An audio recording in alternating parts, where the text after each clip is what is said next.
साँचो प्रेमको जीवन। म दोहोर्याउँछु कि साँचो प्रेमको मौलिक व्यक्तित्वको रूपमा रहेका ईश्वर जस्तो दुरुस्त हुनको लागि हामी साँचो प्रेमका स्वामी बन्नुपर्दछ। साँचो प्रेमलाई आत्मसात गर्दै त्यसलाई व्यवहारमा उतारेर हामी हाम्रो चरित्रको विकास गर्दछौँ। यस मार्गबाट नै हामी हरेक व्यक्ति सच्चा पिता माता बन्न सक्छौँ। साँचो प्रेमको जीवन भनेको के हो? साँचो प्रेम भनेको सार्वजनिक सेवाप्रतिको आवेग हो। यसले शान्ति ल्याउँछ, जुन आनन्दको जरा हो।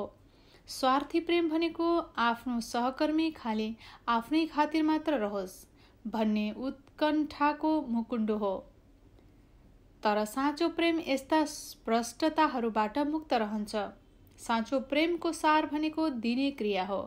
अरूको खातिर अझ सम्पूर्णको भलाइको खातिर बाँच्नु हो।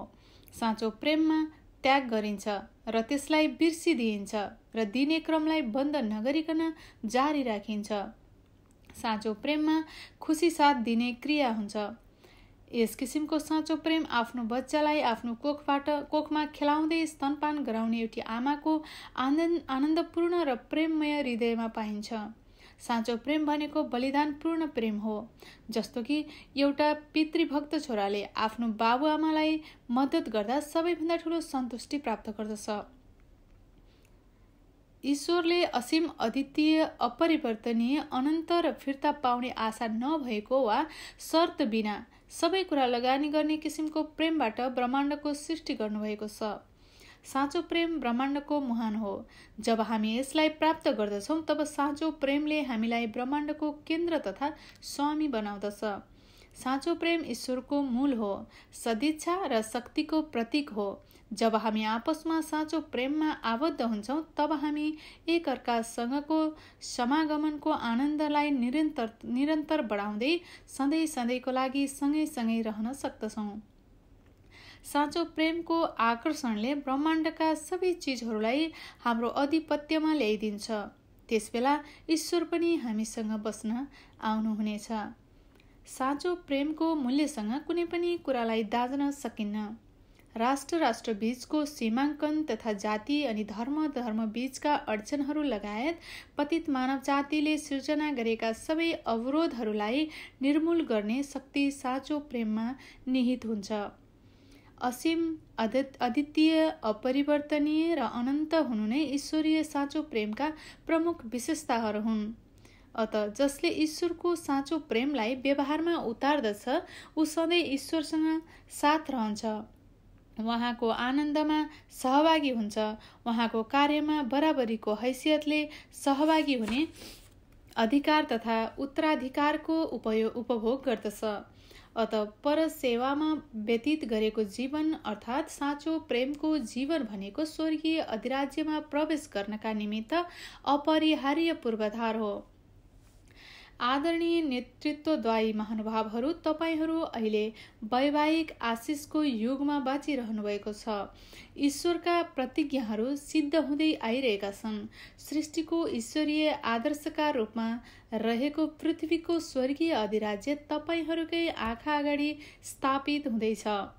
ईश्वरको निमित्त एक्लै तय गरिएको र रगत, पसिना र आँसुले रङ्गिएको मेरो 80 वर्षभन्दा लामो जीवनले विश्वका 6 अरब मानिसका लागि अब विजयपूर्ण फल दिँदैछ। आत्मिक संसारबाट विश्वका सबै धर्मका संस्थापकहरू, 10,000 सन्तहरू र तपाईका आफ्नै असल पूर्वजहरू तपाईका हरेक कदमलाई अवलोकन गरिरहेका छन्। अत ईश्वरीय मार्गबाट जो विचलित हुन्छन् तिनीहरूलाई त्यही अनुसार दण्ड दिइन्छ। 180 भन्दा बढी राष्ट्रहरूमा ईश्वरको सदिच्छा र परम्परालाई आत्मसात गरेका शान्तिका दूतहरू साँचो प्रेम र सच्चा परिवारको मूल्य मान्यतालाई स्थापित गर्दै लैजान दिनरात गम्भीर प्रयासका साथ जुटेका छन्। यस धरतीमा शान्तिपूर्ण आदर्श संसारको अधिराज्य स्थापना गर्न तिनीहरू सम्पूर्ण बल लगाएर अगाडि बढिरहेका छन्। तासको घर जस्तो अवस्थामा रहेको मध्य पूर्वमा यहुदी, इसाई तथा मुस्लिमहरूले वार्ताको नयाँ आयाममा संलग्न हुन मेरो शान्तिको दर्शनमा आवश्यक ऊर्जा भेटाएका छन्। बितेका दशकमा मेरो एकीकरण विचारधाराले शीतयुद्ध अन्त गर्न एउटा निर्णायक भूमिका खेलेको थियो। अहिले म मेरो गृहभूमि कोरियाको पुनः एकीकरण गर्ने पर्दा पछाडिको प्रयासहरूलाई सफलताका साथ अगाडि बढाइरहेको छु। तर ईश्वरको आदेशमा आफ्नो जीवनको कार्य सुरु गरेको हुनाले म अझै सन्तुष्ट भइसकेको छैन। म ईश्वरको आशिषका साथ मानव मात्राको सच्चा पिता माता भएर आएको हुँ र उहाँलाई दिएको आफ्नो वचन पूरा गर्न कटिबद्ध छु। राष्ट्रका बीचमा विभाजन ल्याएर यस धरतीलाई विषाक्त गर्ने सबै किसिमका तगाराहरू हटाउन र जहाँ पनि सबै मानिस हातमा हात मिलाएर बाँच्न सक्ने शान्तिपूर्ण आदर्श संसारको अधिराज्य स्थापित गर्न म कटिबद्ध छु। शान्तिका दूतहरू ईश्वरका गोप्य प्रतिनिधिहरू हुन्। आदरणीय शान्तिका दूतहरू, मैले तपाईहरूलाई प्रवाहित गरिरहेको ईश्वरको सन्देशबाट तपाईहरूले धेरै कुराहरू थाहा पाउनुभयो होला भन्ने म विश्वास गर्दछु। मानवता उद्देश्य रहित भएर निरन्तर भौतारिरहेको छ। अहिले तपाईहरू जस्तो स्वर्गलाई प्रतिनिधित्व गर्ने मानिसहरूको सहयोग अघिपछि भन्दा बढी आवश्यक छ। कृपया यो मौकामा स्वर्गको आदेशलाई बढावा दिन तत्पर स्वर्गका प्रतिनिधि बन्न नयाँ सङ्कल्प गर्नुहोस्। यसलाई मनमा राखेर मैले आज दिएको सन्देशबारे सारांशमा केही भन्न चाहन्छु ताकि हामी सबैले स्वर्गबाट हामीलाई दिएको दायित्व ग्रहण गर्न सक्ने हुन्छौँ र यसलाई हाम्रो हृदयको गहिरामा कुद्न सक्ने हुन्छौँ। मैले ईश्वरको सन्ततिहरूको रूपमा सृष्टि गरिएको आदम र इभको पतनबाट के गुम्न गयो भनेको थिएँ। पहिलो ईश्वरबाट हामीलाई प्राप्त भएको वंशको क्षेत्र गुम्न गयो। बाबुआमाले आफ्ना सन्ततिहरूमा प्रसारण गर्ने सबै विशेष अधिकारहरू मध्ये सबैभन्दा विशेष अधिकार चाहिँ रगतको वंश नै हो। पतनले गर्दा आदम र इभले शैतानको झुटो वंश ग्रहण गरे र शैतानको सन्ततिको स्तरमा झर्न गए। हामीले यो स्पष्टसँग बुझ्नुपर्छ कि जेसुकै भए पनि कुनै अपवाद बिना सम्पूर्ण मानवजाति शैतानको रगतको वंश ग्रहण गरेका पतित सन्ततिहरू हुन्।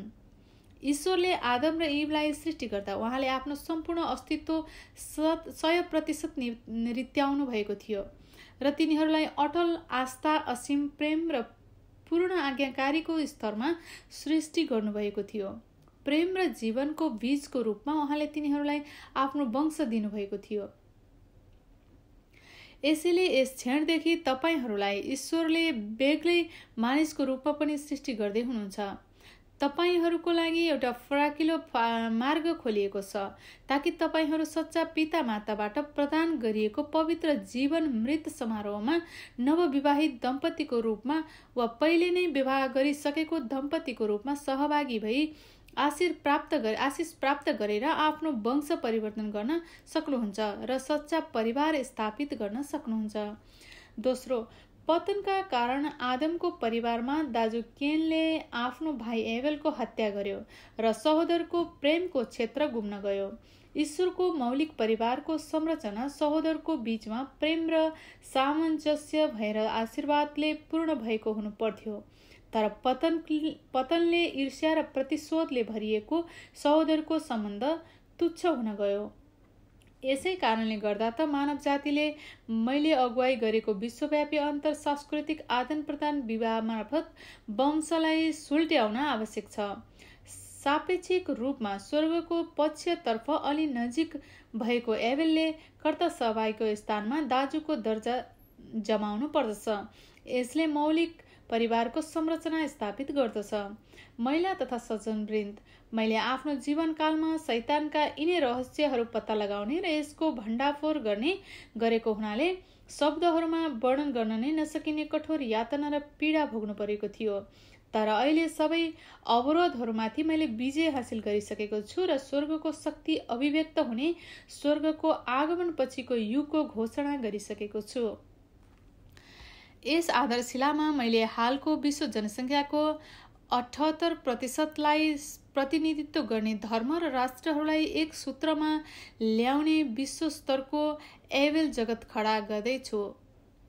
विश्व स्तरमा केन जगत सृजना गर्नको लागि जन्मदा मङ्गोलियन जन्म चिन्ह हुने विश्व जनसङ्ख्याको यस्तै 74% एकीकृत गर्दैछु। अहिले विश्व स्तरको एबेल जगत र विश्व स्तरकै केन जगत गरेर यी दुई जगतहरू मिलेर एक हुनै पर्दछ र एबेल अधिराज्यको स्थानमा सुरु गरिएको ब्रह्माण्डीय शान्ति महासङ्घसँग पनि एक हुनै पर्दछ। शान्तिपूर्ण आदर्श संसारको अधिराज्य खडा गर्न धर्म र राष्ट्रभन्दा माथि उठेको तहमा सबै राष्ट्रिय सीमाङ्कनहरू तथा अरू अवरोधहरू उन्मूलन गरिनु पर्दछ। म तपाईहरूलाई स्मरण गराउन चाहन्छु कि यस प्रकारले सम्पूर्ण मानव मात्र सृष्टिको मौलिक आदर्शको संसारमा प्रवेश गर्न सक्दछ। आदम र इवको पतनले गुमेको स्वामित्वको मौलिक आधार स्थापना गर्ने जिम्मेवारी निभाउनु हाम्रो नियति हो भन्ने कुरा कृपया सम्झिराख्नुहोला। तब हामी ईश्वरको पूर्ण अख्तियार भएको नयाँ स्वर्ग र नयाँ पृथ्वी अर्थात् पृथ्वी र स्वर्गको ईश्वरीय अधिराज्य खडा गर्नेतर्फ नवीन थालनी गर्न सक्दछौँ। शान्ति परियोजना। साँचो अर्थमा मैले दैविक विधान अनुरूप निर्माण गरेको आफ्नो क्रान्तिकारी परियोजनालाई म यहाँ दोहोर्याउन चाहन्छु। शान्ति र मानवताका भलाइका खातिर एवं ईश्वरको पितृभूमि तथा मौलिक गृहनगर निर्माण गर्नका निमित्त म वेरिङ स्टेटमा वारपार गर्न एउटा सुरुङ बनाउन प्रस्ताव गर्दछु। किनकि यो पूर्व पश्चिम तथा उत्तर दक्षिण गरेर शैतानले विभाजन गरिराखेको ऐतिहासिक विभाजनको बाँकी अंश हो र यसले उत्तरी अमेरिका र रुसको भूभागलाई अलग्याएको छ। यस मार्गलाई म विश्व शान्तिको राजकीय पुल र सुरुङ भन्छु र यस पुलले एउटा अन्तर्राष्ट्रिय राजमार्ग प्रणालीलाई जोड्नेछ जसको सहायताले मानिस जमिनमै जमिन भएर अफ्रिकाको केप अफ गुड होपबाट चिलेको सान्टियागो तथा लन्डनबाट न्युयोर्क जान सक्दछन्। यसरी विश्व एउटा समुदायको रूपमा जोडिन जानेछ। ईश्वर अब विच्छेद र विभाजनलाई सहन सक्नुहुने छैन भनेर चेतावनी दिइरहनु भएको छ। यसरी सञ्चालित यस परियोजनाले विश्वलाई एउटा गाउँ जस्तो गरी एक आपसमा जोडिदिन्छ। यसले गर्दा जातिपाति संस्कृति धर्म तथा राष्ट्र बीचको मानव निर्मित पर्खालहरू ढल्नेछन् र ईश्वरको भित्री इच्छाको रूपमा रहेको शान्तिपूर्ण आदर्श संसारको अधिराज्य स्थापित हुनेछ। संयुक्त राज्य अमेरिका र रुस एक हुन सक्दछन्। युरोपेली महादेश, चीन, भारत, जापान, ब्राजिल तथा सम्पूर्ण राष्ट्रहरू र अरू विश्वका सबै धर्महरूले पनि आफ्ना शक्ति यस परियोजनाको सफलताका लागि जुटाउन सक्दछन्। यस परियोजनाको सफलता नै मानिसहरू एक आपसमा नलड्ने शान्तिपूर्ण आदर्श संसारको अधिराज्य खडा गर्नमा निर्णायक हुनेछ।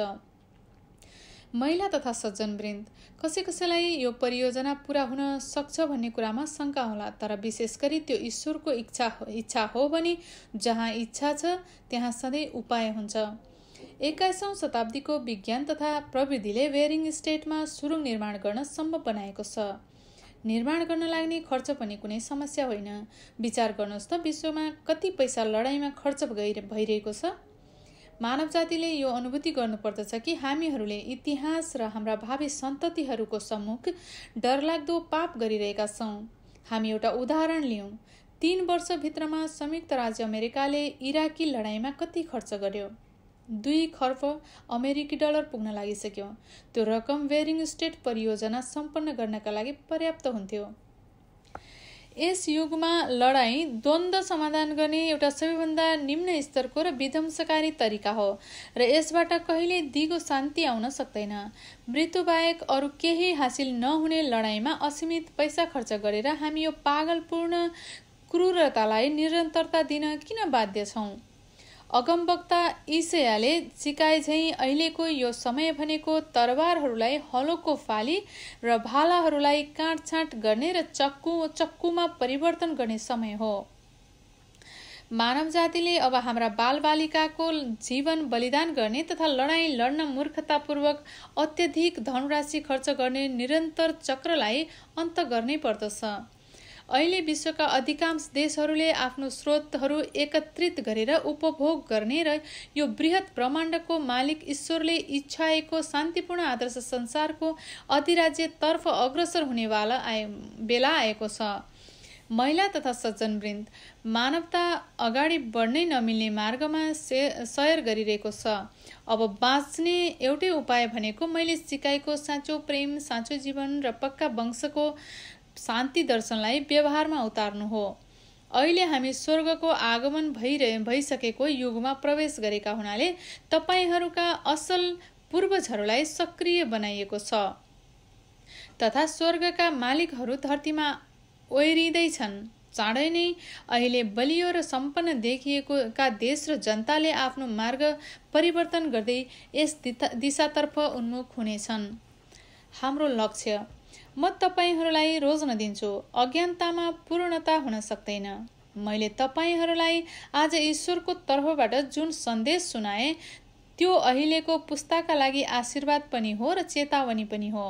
सच्चा परिवार, सच्चा समाज, सच्चा राष्ट्र तथा शान्तिपूर्ण र आदर्श संसार खडा गर्न म स्वामी मुन अगुवाई गर्नेछु। दैवी सौभाग्य प्राप्त गरेर म माथि उड्दै गएँ र बलियो हुँदै गएँ भने के तपाईँ मलाई साथ दिनुहुन्छ?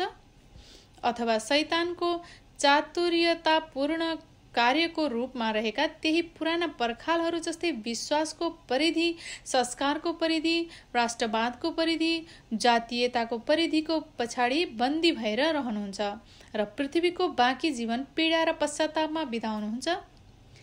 ईश्वरले तपाईलाई आह्वान गरिराख्नु भएको छ कि दुष्ट्याइले भरिएको यो संसारलाई सच्याउने र नयाँ स्वर्ग र नयाँ धरती, नयाँ संस्कार तथा आदर्श अधिराज्य निर्माण गर्न बुद्धिमानी अगुवा बन्नुहोस्। यहाँ उपस्थित महानुभावहरूको संगठित प्रयासबाट जन्मिएको यस ब्रह्माण्डीय शान्ति महासंघले ईश्वरको विजय, साँचो बाबुआमाले बगाएको रगत, पसिना र आँसुको उपलब्धि तथा विश्वले सधैँ पालेर राखेको आशालाई प्रतिनिधित्व गर्दछ। हालको संयुक्त राष्ट्र सङ्घसँग सम्बन्ध राखेर यसले एबेल किसिमको संयुक्त राष्ट्र सङ्घको भूमिका निभाउँदै छङ्गिलगोक भनिने ब्रह्माण्डीय शान्तिको जगत निर्माण गर्नेछ। कृपया तपाईहरू आफ्नो मनमा यो कुरा लिनुहोस् कि सृष्टिको समयमा ईश्वरले आशय गर्नुभएको आदर्श अर्थात् उहाँको वस्तुगत गृहभूमि सिर्जना गर्ने स्वर्गीय दायित्व तपाईहरूलाई दिइएको छ। संयुक्त राष्ट्र सङ्घले वहन गरेका शान्ति स्थापना गर्ने भूमिकाबारे विचार गर्नुहोस्। कहिलेकाहीँ यसले आफ्ना सेनालाई उसको दायित्व पुरा हुनु अगाडि नै फिर्ता बोलाएको थियो। कोरियाली युद्ध यसको ठोस उदाहरण हो।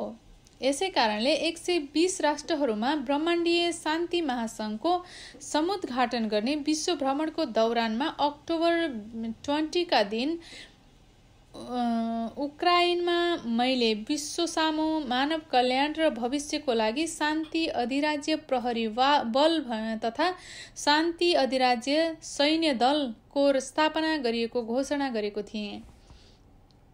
यी दुई सङ्गठनहरूले नयाँ विश्वको सुव्यवस्था र शान्ति सुनिश्चित गर्नेछ।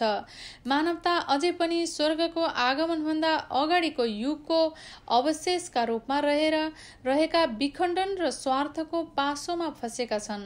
यी दुई सङ्गठनहरू स्वर्गको आगमन पश्चातको युगमा सच्चा व्यक्ति, सच्चा परिवार, सच्चा राष्ट्र, सच्चा संसार तथा सच्चा त्रिभुवन सिर्जना गर्न मानवतालाई साँचो प्रेमबारे प्रशिक्षण गर्ने रक्षक हुनेछन्। म आशा गर्दछु कि मानव भविष्यको खातिर तपाईले यस नयाँ युगमा साँचो प्रेमको कवच लगाउनुहुनेछ र स्वर्ग र पृथ्वीको यस शान्ति अधिराज्य सेना दलमा तपाईँ बहादुर र बुद्धिमान सक्रिय कार्यकर्ता हुनुहुनेछ। कृपया ईश्वरको यो चेतावनीलाई आफ्नो हृदयको गहिराईमा कुद्नुहोस्। मुक्ति र पूर्ण छुटकाराको क्षेत्र स्थापना गरेर ईश्वरको वंश ग्रहण गर्ने एउटै मार्ग भनेको सच्चा पिता माताले स्थापित गरेको पवित्र वैवाहिक आशिक मात्र हो भन्ने कुरा सम्झिराख्नुहोला। अझ भन्ने हो भने यस पवित्र वैवाहिक आशिषले ईश्वरको आदर्श परिवार तथा शान्तिपूर्ण आदर्श संसारको अधिराज्य खडा गर्ने उपाय प्रदान गर्दछ। सच्चा पितामाताले झैं ब्रह्माण्डीय शान्ति महासंघको विकास र सफलताको लागि तथा ईश्वरीय आदर्श परिवार, आदर्श राष्ट्र र शान्ति अधिराज्य र सृजनाका लागि आफ्नो सर्वोत्कृष्ट प्रयास समर्पण गर्नुहोस् भनी म तपाईहरूलाई अनुरोध गर्दछु।